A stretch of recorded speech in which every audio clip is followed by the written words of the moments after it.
Bonjour à tous, dans cette vidéo nous allons déterminer les coordonnées du centre de gravité du cône homogène représenté ici à droite. Donc pour être tout à fait précis, l'axe de révolution du cône c'est l'axe que l'on voit ici en bleu qui est l'axe des Z, et donc dans le repère, l'axe rouge ici c'est l'axe des X et l'axe vert c'est l'axe des Y. Et le sommet du cône qui est ici le point O correspond à l'origine du repère. Et donc par ailleurs, la hauteur H ici, donc c'est la hauteur du cône, et le rayon du cercle de base, c'est-à-dire le cercle ici qui est tout en haut, ce rayon-là, c'est grand R. Donc on a déjà vu dans la vidéo intégrale triple et mécanique généralité comment calculer les coordonnées du centre de gravité d'un solide homogène. Donc cela se fait grâce à des calculs d'intégrale triple. Et comme on voit ici, les trois formules là qui donnent les trois coordonnées font intervenir le volume du solide. Et donc c'est pour ça qu'on va commencer par calculer le volume du cône. Donc en théorie, on pourrait calculer ce volume V là à partir d'une intégrale triple. Sauf que comme le cône est un solide particulier, on peut court-circuiter ce calcul puisque l'on sait que le volume d'un cône est obtenu en faisant 1/3 fois l'aire de la base fois la hauteur. Donc ici, ça va nous donner 1/3 fois l'aire de la base, c'est l'aire du disque ici de rayon grand R, donc son aire, ça va faire pi r au carré, multiplié par la hauteur, qui est donc la hauteur ici h. Donc ça nous fait juste à multiplier ici par h, ce qui nous donne pour le volume pi r carré h sur 3. Donc maintenant, on peut revenir aux formules qui permettent de calculer les coordonnées du centre de gravité. Donc on a ici 1 sur V, mais comme on vient de voir que V c'est pi r carré h sur 3, et ben en fait 1 sur V là dans les trois formules c'est en fait 3 sur pi r carré h. Donc a priori compte tenu du cône que l'on a ici et que son axe de révolution là c'est l'axe des Z, en fait c'est assez facile de voir que xg, donc x indice g et y indice g sont nuls. Donc en fait le vrai calcul à faire est celui de z indice g. Donc dans ce qui va suivre, je vais commencer par calculer z indice g, mais je vais quand même aussi à la fin de la vidéo donner et détailler le calcul de x indice g et celui de y indice g en m'appuyant uniquement sur des calculs d'intégrale triple. Et donc je vais absolument pas utiliser cette histoire de symétrie que l'on a ici pour montrer que x indice g et y indice g sont nuls. Donc on commence par le calcul de z indice g. Donc on doit calculer l'intégrale triple sur le solide S, c'est-à-dire sur le cône de z dx, dy, dz. Et donc on va procéder ici par sommation par tranche, c'est-à-dire qu'on va découper l'intégrale triple en intégrale simple d'une intégrale double. Donc si vous voulez voir un peu plus en détail la méthode de la sommation par tranche, vous pouvez aller jeter un œil aux vidéos intégrale triple exemple 2 ou alors l'exemple 3 aussi qu'il y avait dans les intégrales triples. Donc ici je vais quand même détailler dans les grandes lignes la façon de faire mon découpage de l'intégrale simple d'une intégrale double. Donc je vais choisir de faire l'intégrale simple par rapport à la variable z, et donc forcément l'intégrale double à l'intérieur des parenthèses sera en dx dy. Donc maintenant, pour déterminer les bornes des intégrales, il faut commencer par l'intégrale qui est à l'extérieur ici, et donc qui est une intégrale en z. Donc pour cela, on regarde tous les points du cône, et on les projette sur l'axe des z, parallèlement au plan horizontal x ou y. Donc ça va nous donner tout le segment ici qui est apparu en rose, et donc sur ce segment-là, z, lui, il va de 0 jusqu'à h, ce qui fait que les bornes ici de l'intégrale simple, ce sont 0 et h. Maintenant, on s'intéresse à l'intégrale double à l'intérieur des parenthèses, donc qui est l'intégrale en x et y, et elle va donc être sur un certain domaine D, mais un certain domaine D qui dépend de z, puisque on est ici on est à l'intérieur de l'intégrale simple en z. Donc, quel est cet ensemble dz? Eh bien, c'est ce qu'on appelle en fait la tranche à hauteur z du cône. Donc précisément, comme ici on est à l'intérieur là de l'intégrale en z, faut imaginer un z qui se balade entre 0 et h. Donc ici, sur le dessin, on peut imaginer un z ici qui se balade entre 0 et h. Et en fait, dz, c'est l'ensemble de tous les points du cône qui se trouvent à hauteur z. Donc ici, ça nous fait le disque qui est ici à hauteur z, donc qui est en fait parallèle. Enfin, il est parallèle au plan x au y, et ici il passe par z. Donc ça nous fait bien un disque. Il faut bien être conscient que si z se balade entre 0 et h, et ben on voit bien que dz fait un disque avec un rayon plus ou moins grand. C'est-à-dire que là, si z est petit, on voit que le dz a un rayon relativement petit, mais si z est beaucoup plus proche de h, le rayon de dz est encore plus grand. Ce qui veut bien dire en fait que le rayon de dz dépend de la variable z. Donc maintenant la question, c'est comment on va calculer cette intégrale double. Alors comme c'est une intégrale double en x et y, eh bien ici z, en fait, c'est une constante vis-à-vis de x et de y. Donc on va pouvoir le sortir de l'intégrale par linéarité de l'intégrale double. Donc on va pouvoir obtenir cette formule-là, si on veut. Et donc il nous reste plus maintenant qu'à intégrer dans l'intégrale double la fonction égale à 1. Or, on sait que intégrer la fonction égale à 1 dans une intégrale double, ça revient à calculer l'aire du domaine sur lequel on intègre. Donc ici, ça va nous donner juste l'aire du domaine dz.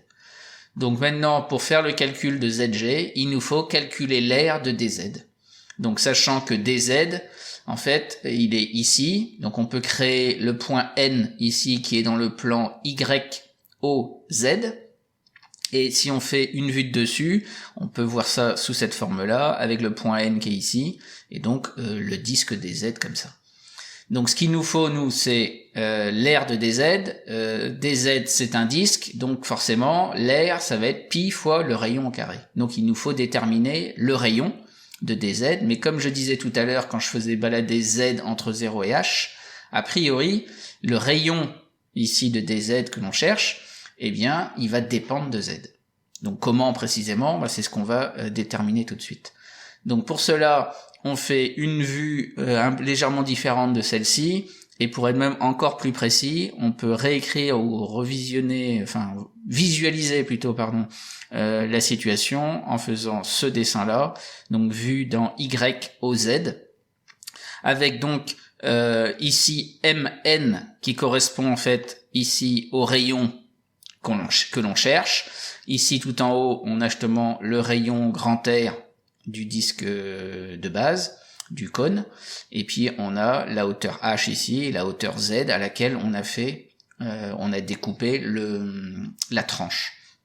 Donc maintenant, si on regarde bien, donc le rayon c'est mn, donc ici ça nous fait pi fois mn au carré, et pour déterminer mn, eh bien on peut s'arranger pour utiliser ou appliquer en fait le théorème de Thalès dans le triangle OAB. Donc quand on applique ce théorème-là, on va obtenir la distance OM divisée par OA, c'est égal à MN sur AB, et c'est aussi égal à ON sur OB. Alors là, je l'ai mis entre parenthèses parce que cette égalité-là ne va pas nous servir pour ce dont on a besoin ici, mais mine de rien, c'est ce que raconte quand même le théorème de Thalès. Donc maintenant, ce que l'on a ici, c'est OM. Eh bien, OM, on a ici, c'est Z, divisé par OA c'est H, donc on a Z sur H, égale MN, le rayon que l'on cherche, divisé par AB, et AB, c'est le rayon grand R. Donc maintenant, avec cette égalité-là, on peut déterminer MN en multipliant par grand R des deux côtés de l'égalité, et ça va nous donner MN égale R fois Z divisé par H. Donc on va pouvoir remplacer Mn ici dans le calcul de l'aire de dz, ça va nous faire pi fois Rz sur H, le tout au carré. Donc en écrivant Rz sur H au carré, si on veut, c'est Rz sur H fois Rz sur H, et donc ça nous donne pi fois R carré Z carré sur H carré. Donc maintenant on va remplacer cette formule-là dans l'intégrale, ce qui va nous donner Zg, égale donc cette fraction-là, fois l'intégrale donc on a z, fois ce qu'on a trouvé ici, pi r carré z carré sur h carré dz. Donc pi fois r carré sur h carré, Ça, c'est une constante qui est en produit dans la fonction qu'on doit intégrer en z. Donc par linéarité de l'intégrale, on va pouvoir sortir cette constante.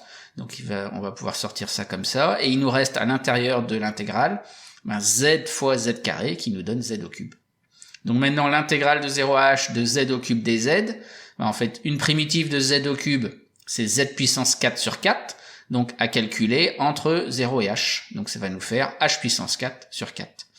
Donc tout compte fait, on obtient pour zg toute cette formule-là, et on constate en fait que pi est en produit de tout le numérateur, mais il est aussi en produit de tout le dénominateur. Donc on va pouvoir simplifier par pi dans cette formule. De même, on pourra faire pareil avec r au carré, qu'on a ici et là. Et par contre, en h, on voit qu'au numérateur, on a h puissance 4 à diviser au dénominateur par h fois h carré. Donc ça fait h puissance 4 sur h puissance 3, et ça nous fait donc juste h. Et donc il nous reste pour zg 3h sur 4.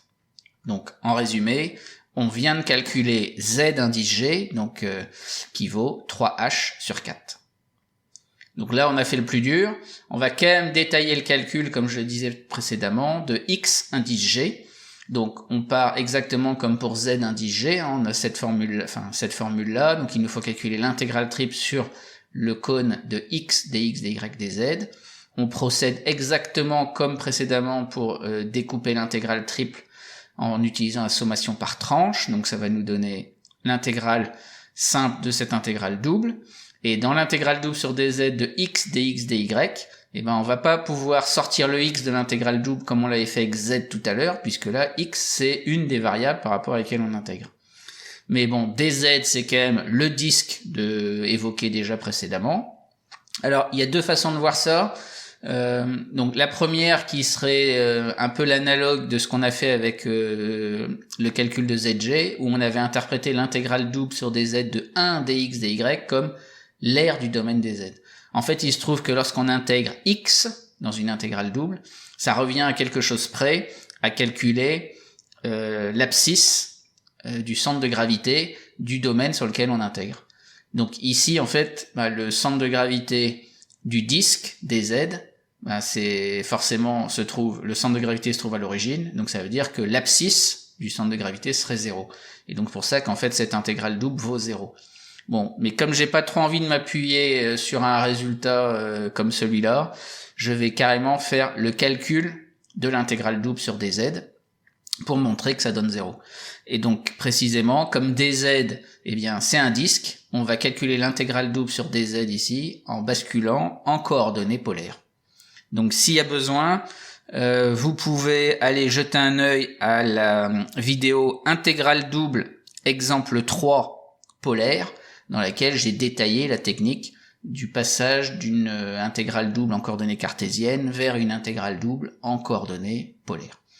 Donc précisément ici, comment on procède? Eh ben l'intégrale double sur dz va devenir intégrale double sur un certain delta z. Donc x est remplacé par r cos θ et le dx dy est remplacé par r dr dθ. Ce qui nous fait en fait ici, en regroupant, r carré fois cos θ. Et donc dans cette intégrale donc en coordonnées polaires, eh ben on va découper l'intégrale double en intégrale simple d'une intégrale simple. Je fais le choix de mettre dθ pour l'intégrale située à l'intérieur des parenthèses et dr pour celle qui est à l'extérieur. Bon, et maintenant il faut trouver les bornes à écrire en fait pour les deux intégrales simples. Donc on commence ici par l'intégrale extérieure, donc qui est en r. Donc ici on est dans le disque dz, donc le petit r qui décrit les polaires, en fait il va de 0 jusqu'au rayon du disque dz. Donc ça on a déjà vu, donc ça va forcément de 0 jusqu'au rayon, mais on a vu que le rayon c'était rz sur h. Et pour θ, que l'on a ici à l'intérieur donc des parenthèses, et θ, comme de toute façon on fait tout le tour, ça va aller de 0 à 2π. Donc maintenant on doit calculer cette imbrication d'intégrales simples. Donc on commence ici par l'intégrale en θ. On voit que r carré ici est en produit de la fonction à intégrer, et r carré ne dépend pas de θ. Donc en fait c'est une constante vis-à-vis de θ. Donc on va pouvoir par linéarité de l'intégrale sortir cette constante. Donc ça va nous donner le r carré qu'on a sorti, Et il nous reste donc ici intégrale de 0 à 2pi de cos θ dθ. Donc pour calculer cette intégrale-là, eh bien on calcule une primitive de cos θ qui est donc sinus θ, et on doit calculer sinus θ entre 0 et 2pi. Donc ça nous fait sinus 2pi moins sinus 0, mais chacun des deux sinus ici est nul, donc ça nous donne 0. Donc ça veut dire que l'intégrale ici en bleu est nulle, donc après r carré fois 0, ben ça fait 0, donc l'intégrale de 0 dr ça fait encore 0, puis l'intégrale de 0 dz ça fait encore 0, et donc x indice g vaut 0. Et donc on a ainsi calculé x indice g. Donc maintenant par un raisonnement analogue, on va calculer y indice g. Donc la seule différence, c'est qu'au lieu d'intégrer x, on doit intégrer y dans notre intégrale triple. On procède comme précédemment, avec d'abord l'intégrale triple découpée en intégrale simple et une intégrale double. Dans l'intégrale double, on bascule en coordonnées polaires. Et en gros, ça nous donne exactement le même calcul qu'ici, sauf que le cos θ est remplacé par sinus θ, tout simplement parce que en coordonnées polaires, y, c'est r sinus θ. Donc c'est pour ça qu'il y a un sinus θ qui arrive ici. Donc maintenant, on calcule l'intégrale de sinus θ dθ. Une primitive de sinus θ, c'est moins cosinus θ. Donc à prendre entre 0 et 2pi. Donc ça nous fait moins cos du nombre 2pi, moins cos 0, donc plus cos 0. Et donc ça nous fait moins 1 plus 1, et donc 0. Et donc comme l'intégrale ici est nulle, ben, comme précédemment, ça va nous faire y indice g qui est nul. Donc en conclusion, le centre de gravité du cône homogène là, qui nous intéressait a pour coordonnées 0, 0, 3h divisé par 4. Ce qui nous place le point G, la centre de gravité du cône, à peu près ici, sur l'axe des Z. Et voilà pour aujourd'hui, et je vous dis à bientôt pour d'autres vidéos.